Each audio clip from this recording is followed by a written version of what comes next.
bon, je vais pas traîner, je vous dis à tout à l'heure. Bonjour Thomas Vauclair, Bonjour. merci de nous accorder une interview.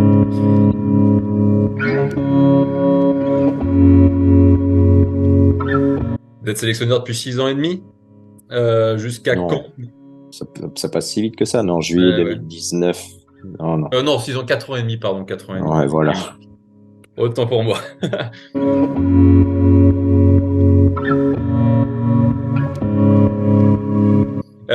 Jusqu'à quand vous voyez à ce poste? J'ai pas forcément d'idée, en tout cas. J'ai beaucoup de plaisir à le faire. Il y a toujours des belles aventures, comme je disais, des fois des super satisfactions et toujours des beaux moments, des belles aventures collectives. Ça a un petit goût j'aimerais bien qu'il y ait plus d'échéances, mais ça, c'est le vélo est fait comme ça, quoi. Donc c'est la rareté qui fait la valeur, on va dire. Mais oui, bien sûr que c'est super. Enfin, ça me rajeunit un peu, c'est bien. Ah, pour avoir plus d'échéances, il y a une solution, c'est de devenir manager général d'une équipe professionnelle. Bon, je m'interdis rien. Après, c'est, oui, je m'interdis rien. Des opportunités, est-ce qu'il y en a eu ou pas, c'est pas, j'ai pas à vous le dévoiler. Maintenant, je suis j'essaye quand je me lance dans quelque chose de le faire à fond et de me sentir prêt pour le faire. Voilà, tout simplement. T'es à 50 minutes du départ et il te reste 10 bornes à faire. Allez, à tout à l'heure ou à demain, du coup, on va voir. Bonjour Thomas Vauclair, Bonjour. merci de nous accorder une interview. Donc la saison 2023 est terminée maintenant depuis un mois. J'aimerais savoir un peu ce que vous avez retenu de cette saison, l'enseignement principal ou les enseignements principaux que vous retenez de 2023 en termes de cyclisme. Bien, les enseignements principaux, j'ai envie de dire, continuité de domination un peu des mêmes coureurs, mais plutôt dans le bon sens. C'est-à-dire que moi, en tout cas, je trouve que c'est une bonne chose que le temps où il y avait que des coureurs, enfin des coureurs spécialistes Tour de France qu'on voyait moins dans l'année, qui se préparaient uniquement pour ça, et là les stars qu'on connaît, hein, qui sont là du début à la fin de l'année. Avant, c'était juste pas possible de gagner le Tour. Enfin, on pensait pas que c'était possible de gagner le Tour. Et puis d'être aussi là sur les classiques et pourquoi pas encore en fin de saison et pas seulement sur la Vuelta, quoi. Donc c'est plutôt, en tout cas, en termes d'attractivité et de spectacle, voilà, je trouve que c'est une bonne chose. Après, il y a toujours des inconvénients, quoi. C'est plus dur pour les adversaires de ces quelques coureurs qui sont au-dessus du lot. C'est plus dur de trouver un moyen de faire des résultats. En tout cas, ouais, il y a du beau spectacle, clairement. Il y a deux équipes pardon, clairement au-dessus du lot, c'est UAE et Jumbo. On sent quand même un certain désarroi chez les adversaires qui se disent que ils sont tellement au-dessus, ils ont tellement des effectifs surpuissants que c'est quasiment impossible de rivaliser. Ouais, après, ils ont les meilleurs coureurs aussi, et puis ils les rendent meilleurs. Je pense qu'il y a un énorme travail de fait. Je sais pas si les deux cas de figure, UAE et Jumbo, parce que c'est vrai que ce sont les deux équipes qui dominent. Je sais pas si elles sont comparables. J'ai l'impression qu'il y a peut-être plus un travail de fond chez Jumbo, sur plusieurs années, et que chez UAE, c'est plus les moyens vraiment financiers. Maintenant, ouais, je peux le comprendre, hein. C'est clair que quand on subit une domination, c'est difficile parce qu'il faut trouver des leviers de motivation, il faut trouver des satisfactions, il faut malgré tout avoir des objectifs élevés, mais pas non plus croire au Père Noël. Et puis, il faut aussi, surtout, ne pas se décourager parce que ces équipes, oui, ce sont les meilleures, mais elles peuvent aussi être concurrencées. C'est sûr que ça va pas se faire en 2 semaines, mais il faut pas baisser les bras. Après, je peux comprendre que, oui, face à une telle domination, il y ait pas de l'abattement, mais en tout cas ouais, de se dire, bon, bah, c'est foutu d'avance, à quoi bon? Mais il y a toujours moyen de s'illustrer, il y a toujours d'autres chemins à prendre, ou alors essayer de copier ce qui se fait de bien, parce que c'est pas une honte de copier ce qui se fait de bien aussi, hein. Au contraire, hein, on peut s'inspirer de l'adversité. Et il faut aussi pouvoir trouver un créneau. Si on peut aussi s'illustrer dans d'autres créneaux que celui où on sait qu'on va être un peu juste. Même pour les fans de vélo, on sent que, par exemple, le triplé de la Jumbo a pas été super bien accueilli par la communauté vélo, qui se pose des questions et qui se dit, ah, on a vécu une Vuelta vraiment bizarre avec ces trois coureurs en jaune qui étaient largement au-dessus de la concurrence. Vous l'avez accueilli comment, ce triplé de la Jumbo-Visma? Bah, dans les faits, si on regarde premier, deuxième, troisième, et en choisissant celui qui gagne, c'est clair que c'est peut-être pas. Alors autant c'est super en termes de récompense pour le coureur. Après, si Roglic a changé d'équipe, je suis pas persuadé que ça soit innocent. Il a bien déclaré qu'il voulait gagner cette Vuelta et voilà. Maintenant, sur la domination sur le Tour d'Espagne, ça me choque pas plus que ça, puisque c'est les meilleurs. À la base, on n'a pas eu besoin de ce Tour de France pour savoir que de ce Tour d'Espagne pour savoir que en l'absence de Pogacar, Evenepoel, eh bien qui a connu un jour moins bien et qui s'est concentré sur les objectifs d'étape, eh bien ils étaient les plus forts. Mais ça c'était donc c'est pas pour moi c'est pas aberrant. Je suis d'accord que c'est pas pour le spectacle, c'est pas ce qu'il y a de plus réjouissant, ça c'est clair. Maintenant, c'est pas des coureurs inconnus, c'est les meilleurs qui étaient aux trois premières places, quoi, avec le coup de maître de la Jumbo en plaçant Sepkus et il était à son niveau qu'on connaît, qui est un niveau extraordinaire en montagne. Donc la saison 2023 était globalement très belle. On va passer maintenant à 2024 qui va pas tarder à commencer. Ça arrive très vite. Il y a quelques questions qui sont plutôt sympas par rapport à 2024. Déjà, l'objectif, Wout van Aert, Giro, Général. On en parle chez Jumbo-Visma, on en parle un peu partout. Comment est-ce que vous le pensez capable sur un Tour d'Italie moins montagneux, de jouer le classement général, de faire un gros classement général? S'il est à son niveau qui était le sien lors du Tour 2022, sans aucun doute. Après, voilà, là, on est en novembre. Oui, il y a des déclarations, des programmes de course. Ce que je retiens, c'est peut-être enfin, là-dedans.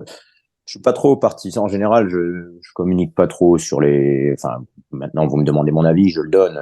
Il vaut ce qu'il vaut, mais c'est vrai que c'est pas trop mon habitude de commenter ce qu'il fait. J'ai mes opinions.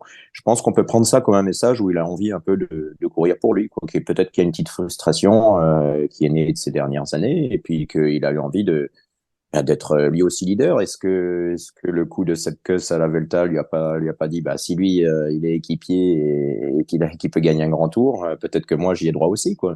Mais clairement, enfin, rappelez-vous, hein, le Tour 2022, je vais pas vous refaire le film, mais il a pris quoi, 2 jours de repos, peut-être, dans le Tour. Sinon, il était tout le temps devant. Il était encore là en troisième semaine. C'est même lui qui a fait exploser Pogacar dans un col des Pyrénées, je sais plus exactement lequel, après avoir passé la journée à l'avant. Donc, oui, avec les contrôleurs montrants en plus, bien sûr il faut qu'il soit à son niveau de 2022, du Tour de France 2022.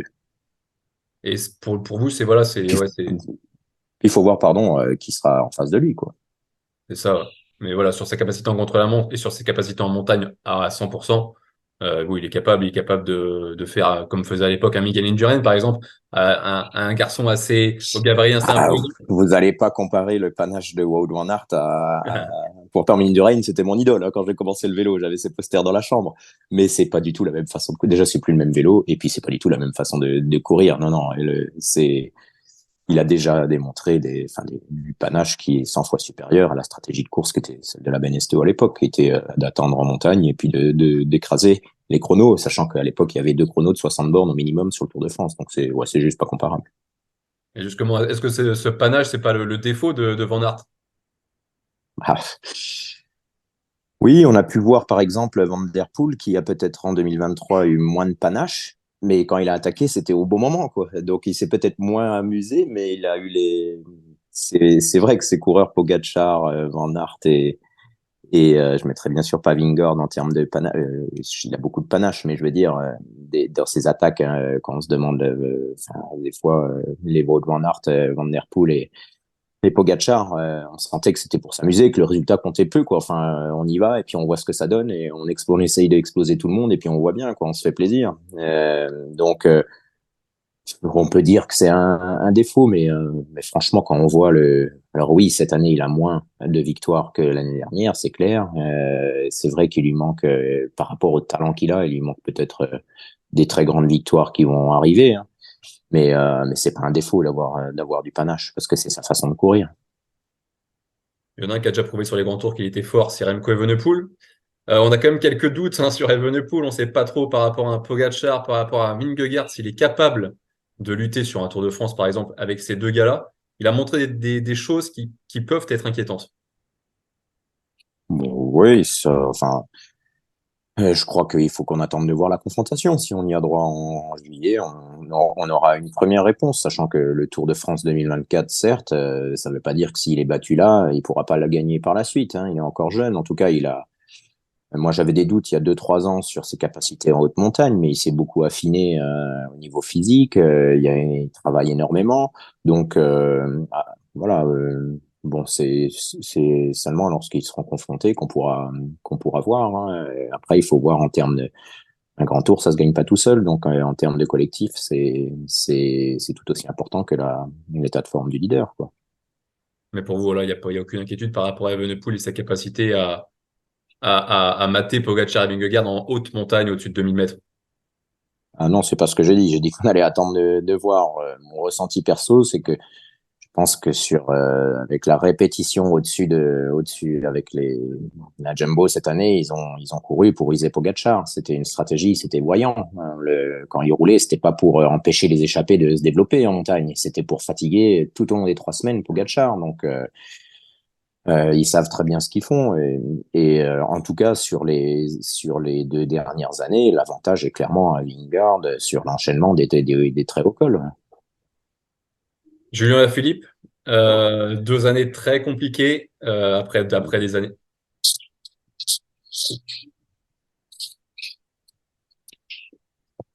Ouais, pardon. Ouais, je disais Julien Lafilippe, 2 années très compliquées, 2022-2023, où voilà, il y a eu des blessures, des chutes, des performances qui sont pas au niveau qu'elles étaient il y a quelques années. Est-ce que vous croyez à un retour au plus haut niveau de Julien, simplement? Alors l'année 2022, elle a été super compliquée, hein, avec oui, les chutes, les virus. Ça, c'est un peu tout le monde qui a eu droit, mais il a vraiment pas été verni en termes de chute. Et puis bien après une année tronquée comme ça, quand on est très attendu, il faut du temps pour retrouver son meilleur niveau. Et c'est vrai que je pense qu'il sentait aussi qu'il n'était pas à son meilleur niveau, puisqu'on l'a vu faire quand même des courses au panache, notamment le Tour de France, beaucoup d'échappées. Et je pense qu'il s'est fait, enfin, il faisait un petit peu, il prenait le créneau où il pouvait s'exprimer parce qu'il se sentait un peu trop juste pour faire autre chose. À partir de là, Julien Philippe, il a pas non plus 36 ans, quoi. Et puis il y a pas si longtemps que ça qu'il était dans les tout meilleurs du monde. Je pense que la concurrence aussi a augmenté par rapport à il y a 4 ans, 4, 5 ans aussi, hein. Voilà. Donc, si on pense au Tour 2019. Mais Julien Lafilippe, il a du caractère et en tout cas, est-ce qu'il reviendra à la domination qui était la sienne? Je ne sais pas, mais en tout cas, il est capable, pour moi, sans aucun problème, d'être bien meilleur que ce qu'il a été en 2023. Vous avez dû vivre vous aussi des périodes où vous étiez vraiment, voilà, peut-être beaucoup moins bien physiquement, mentalement. Comment on fait pour se remettre en condition voilà, de se battre avec les meilleurs quand on a vécu des mois, même des années aussi difficiles? Ah, je pense que chaque cas est particulier. Déjà, moi, j'avais un talent bien inférieur à celui de Julien, donc c'est juste pas comparable. Maintenant, c'est chaque coureur qui avec son entourage, avec ses très proches, avec son ressenti perso, pour quel motif il fait vraiment du vélo. Oui, dans chaque coureur a une source où il va puiser sa force, sa motivation, et donc faut activer ces leviers-là. Et puis, c'est vrai que l'équipe où on est, ça joue beaucoup. D'avoir la confiance de l'entourage. Je pense que vous voyez un petit peu de quoi je veux parler. Ça aide pas si on sent qu'on n'a pas tout le groupe derrière soi, donc, et y compris les chefs. Donc, voilà, ça, c'est aussi quelque chose qu'il faut prendre en compte mais qui est super important. Faudra qu'ils partent, selon vous, de Soudal Quick-Step pour retrouver un élan. Alors ça, j'ai mon avis là-dessus. Je communiquerai pas là-dessus. Après, en tout cas, ce qui est sûr, c'est qu'il est apprécié de ses pairs, de ses coéquipiers, du staff. C'est vrai qu'il y a eu des déclarations de Patrick Lefebvre l'année dernière. Je pense que c'est pas lui qu'on va apprendre comment manager une équipe, certainement pas. Donc, il savait peut-être ce qu'il faisait. Maintenant, Julien, c'est un grand garçon, il sait ce qui est le mieux pour lui et c'est lui qui fait le choix de continuer chez Soudal, enfin de continuer, il est en contrat d'ailleurs, hein, c'est pas pour dire qu'il était en fin de contrat, donc c'est à lui de décider. Et, il a largement l'expérience et la sensibilité pour faire le bon choix. Après le consultant Thomas Voeckler, je vais parler au sélectionneur Thomas Voeckler maintenant. Bilan 2023, des mondiaux compliqués entre guillemets et des championnats d'Europe, un championnat d'Europe réussi avec Christophe Laporte. Oui, le championnat du monde, bien c'était un parcours super dur. C'était un parcours de cyclocross sur plusieurs heures. Et puis, ben, on n'avait pas les armes. On n'avait pas les armes. C'était les plus forts qui étaient devant. J'ai quand même en travers la crevaison de Christophe Laporte au moment où la course se lance, vraiment. Et sur un circuit comme ça, sur Cyclisme Actu, je pense que tout le monde qui va voir la vidéo connaît le vélo. Sur un circuit comme ça, on peut pas dépanner, on peut pas revenir. On n'est pas sur une étape de place sur le Tour de France, quoi. Donc, c'était notre seule chance de faire un résultat. Je ne pense pas qu'il aurait été champion du monde, je vais être honnête, mais c'était un coureur qui était tout à fait capable d'être dans le final. Et puis après, on n'avait pas la force collective. On a essayé de faire autrement, mais bah oui, ça n'a pas marché à chaque fois, quoi. On va pas avoir des médailles à chaque fois. C'est du vélo, hein.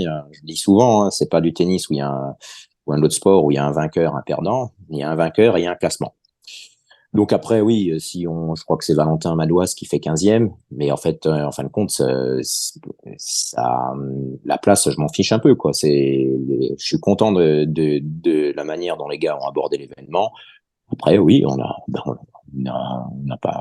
n'a pas été dans le final, on n'a pas pesé sur la course. Bah, ouais, c'est comme ça, c'est du sport. Faut pas oublier, hein, quand ça marche bien, comme au championnat d'Europe avec Christophe Laporte qui avait une équipe avec une idée une manière de courir adaptée à l'adversité et puis au parcours. Et puis, quand ça marche comme là, avec Christophe Laporte je suis vraiment content pour lui qu'il soit allé chercher ce titre de champion d'Europe parce qu'il était vraiment concentré sur ce championnat et il avait vraiment envie d'aller le chercher. Et ce que je veux dire, c'est que c'est pas quand ça marche, faut toujours savourer parce que ça marche pas à chaque fois, c'est du vélo, quoi. Alors, ah oui, quand vous êtes la Jumbo avec Jonas Vingegaard, s'il tombe pas on sait très bien que c'est fini l'époque où on se disait il peut très bien finalement ne pas être prêt. Il y a pas de séance de rattrapage sur un championnat du monde, c'est pas écrit d'avance, quoi. C'est une journée et puis voilà. Donc enfin sur un championnat, que ce soit du monde ou d'Europe. Donc ouais, je retiens les belles aventures, que ce soit au championnat du monde et puis au championnat d'Europe. Je vous cache pas que quand ça marche, bien sûr que après le championnat du monde, je sautais pas au plafond, j'étais dégoûté, quoi. J'étais dégoûté, mais j'en ai essayé, ça a pas marché. Voilà. On n'était pas assez fort, on n'était pas assez fort et avec ce coup du sort de la crevaison de Christophe Laporte, voilà. Après, admettons qu'il aille dans le final et qu'il fasse peut-être comme l'année d'avant une place sur le podium. Est-ce qu'il aurait été encore aussi motivé en fin de saison pour aller chercher le titre de champion d'Europe? C'est pas sûr non plus, quoi. Donc voilà, on refait pas l'histoire. Et puis en tout cas, c'est des belles aventures avec le staff et puis les coureurs qui viennent en équipe de France. Donc, l'équipe de France a disputé 10 compétitions depuis que vous êtes à sa tête. 7 médailles. Le bilan est assez exceptionnel. Est-ce que voilà, Vous en oubliez, non? 7 médailles individuelles en tout cas? Ouais, peut-être individuel alors. Je parle en élite, ouais. Je parle en Il y a élite. celle de Rémi Cavagna à Ploué en chrono. Et puis il y a le relais mixte qui Ouais, c'est compte ça. beaucoup. C'est ça, Qui voilà. compte beaucoup, hein. Le relais mixte, il y a énormément c'est pas une médaille au rabais. Oui, c'est pas la course en ligne, mais pour moi, ça a tout autant d'importance, quoi. C'est une épreuve qui a vu le jour en 2019. Donc, les gars et les filles, les six, ont fait un super boulot à Glasgow et ils ont plus que confirmé au championnat d'Europe. Donc, je suis vraiment très content pour il et elle. Vraiment, il et elle le méritent. Donc, oui, bien sûr il y a eu, ouais, c'était des bonnes campagnes. Et puis, voilà, maintenant, on pense à 2024, tout en gardant des bons souvenirs, en n'oubliant pas que des fois, ça va pas marcher, qu'est-ce qu'on peut améliorer. Et puis, quand ça a marché, c'est voir aussi ce qu'on peut encore améliorer, parce que quand ça marche, ça veut pas dire que tout a été bien, et quand ça marche pas, ça veut pas dire que tout est bon à acheter. C'est quoi le mot d'ordre principal quand les coureurs pour le rassemblement de l'équipe de France? C'est quoi la priorité de ce rassemblement? C'est créer un groupe France, c'est préparer du mieux possible la La course. priorité, c'est le collectif. Ouais. C'est l'intérêt de l'équipe de France. C'est ça la priorité. Et je tire un coup de chapeau à tous les coureurs que j'ai appelés depuis 2019, depuis que je suis à la tête de l'équipe de France, parce que même les fois où ça n'a pas marché, j'ai jamais senti alors que les coureurs sont souvent leaders dans leur propre équipe pour certains. Le meilleur exemple, c'est Trento, le championnat d'Europe en 2021, avec la médaille de bronze de Benoît Cosnefroy. J'avais pris des mecs qui étaient vraiment leaders, chacun leader dans leur équipe, quoi, vraiment. Et ils ont couru d'une manière collective admirable, alors qu'ils étaient vraiment, voilà, il y avait des égos, c'était des leaders dans leurs équipes. Et à chaque fois, c'est comme ça, quoi. Les gars, ils sont tous vraiment, ils sont concurrents toute l'année. Ils arrivent sur une journée alors ils ont juste, c'est énorme, mais ils ont juste la fierté de porter le maillot de l'équipe de France et puis d'aider un copain du jour, ou peut-être un copain des autres jours aussi, mais en tout cas un coéquipier de ce jour-là, pour faire du mieux possible, quoi. Et ça, c'est très, très appréciable d'avoir des coureurs comme ça. On espère que 2024, ce sera la même chose et qu'il y aura des très beaux résultats avec l'objectif des JO de Paris. On aura 4 coureurs, c'est la bonne nouvelle. Ouais, en fin d'année, c'est vrai que ça a été un peu stressant parce que en plus le classement, il était pas si. Enfin, moi, j'étais au fait de ce qui se passait, mais il y avait certains classements qui sortaient avec les points, enfin le classement roulant, donc on n'y voyait pas trop clair, donc fallait tenir. Je faisais mes calculs moi de mon côté sur mes fiches, et puis. Mais bon, à un moment, je me suis dit, eh bien, bien sûr que ça aurait été pas une catastrophe, mais super pénalisant d'être à 3 coureurs. Et en même temps, on a les quotas qu'on mérite, quoi. Donc là, on a 4 coureurs et ouais, c'était important. 4 coureurs, c'est très peu hein, quand on sait qu'on peut en avoir 9, par exemple, sur le championnat du monde, voire 10 quand on a le tenant du titre. Avec 4 coureurs, quel souvenir regarder de Tokyo? Vous aviez 5 coureurs à Tokyo. Quel souvenir Mm. regarder de cette course? C'est vraiment une course qui est incomparable. Ouais, après 4 coureurs, c'est pas beaucoup, mais les autres, ils en ont pas plus. Donc Euh, hmm. ça change. Par contre, ça change carrément. Enfin, ça change complètement. Enfin, ça, faut se casser la tête pour imaginer comment ça peut se passer. La comparaison avec Tokyo, déjà, il y avait un coureur de plus dans les équipes, et puis le parcours était vraiment super dur. Vraiment, c'était un chantier, quoi. C'était, il y a qu'à voir le classement, quoi. Donc c'est pas du tout la même chose. C'est-à-dire qu'à Tokyo, il fallait des mecs en forme, bien sûr, et puis des purs grimpeurs, un mec pour faire le boulot, pourquoi pas, et puis après, voilà, on essaie de mettre quelque chose en place, mais sur un parcours aussi dur, à Paris, c'est quand même différent. Ça peut devenir, je pense que ça sera dur du fait que ça soit très long et qu'il y ait que 4 coureurs par équipe.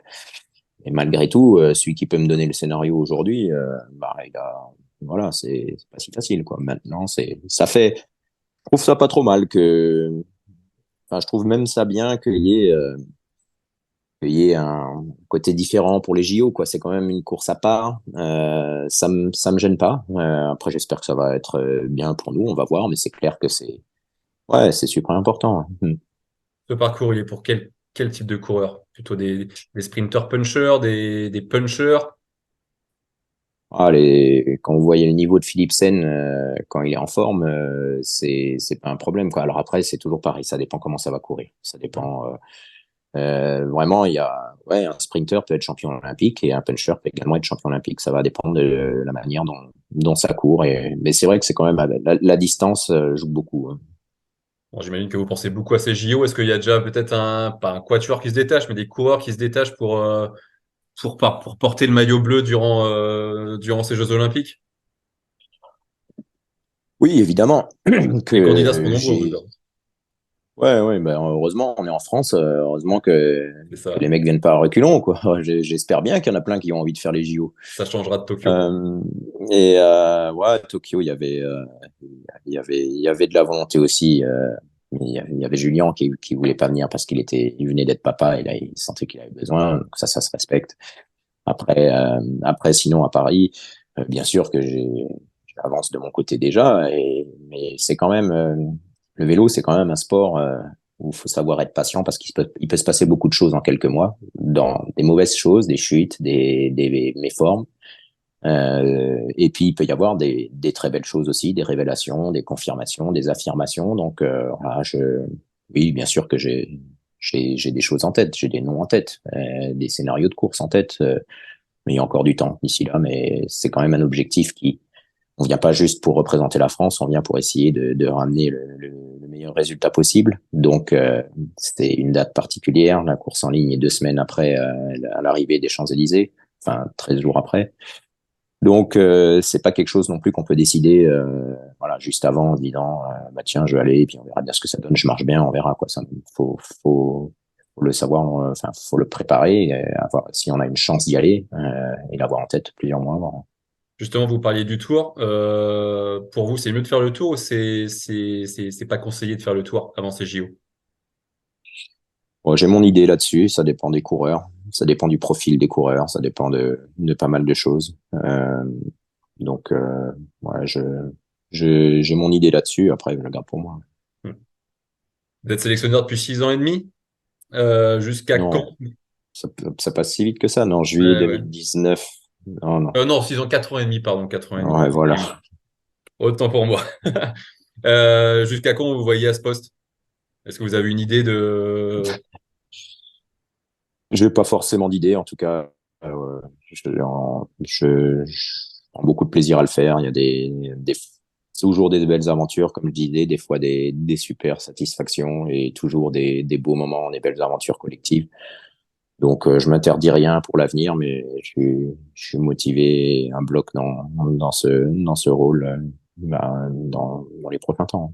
Vous prenez toujours autant de plaisir à retrouver les garçons 2 fois par an ou 3 fois par an quand année olympique? Ouais, ça a un petit goût j'aimerais bien qu'il y ait plus d'échéances, mais ça, c'est le vélo est fait comme ça, quoi. Donc, c'est la rareté qui fait la valeur, on va dire. Mais oui, bien sûr que c'est super, enfin, ça me rajeunit un peu, c'est bien. Ah, pour avoir plus d'échéances, il y a une solution, c'est de devenir manager général d'une équipe professionnelle. Ça vous attire pas encore ou vous y pensez, mais c'est peut-être trop tôt ou il n'y a pas eu d'opportunité particulière pour le faire pour l'instant?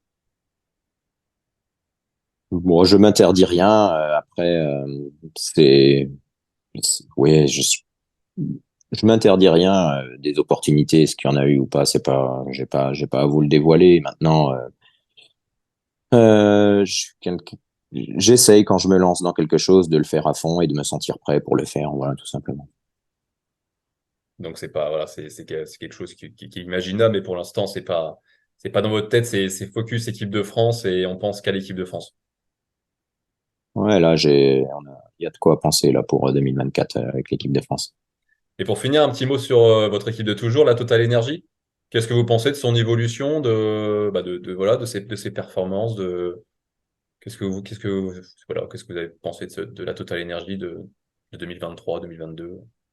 Bien, c'est une équipe qui a un sponsor qui a bah, qui est sans doute le plus gros sponsor. Ça veut pas dire que c'est celui qui met le plus d'argent, hein, c'est pas la même chose, hein. Mais c'est sans doute le sponsor français qui pourrait rivaliser avec les plus grosses équipes du monde, j'imagine quoi. Donc voilà, c'est une équipe qui est structurée, qui essaye de donner le meilleur de ce qu'elle peut faire et puis ben c'est vrai que c'est le vélo depuis que j'ai arrêté, il a évolué donc l'équipe a évolué également.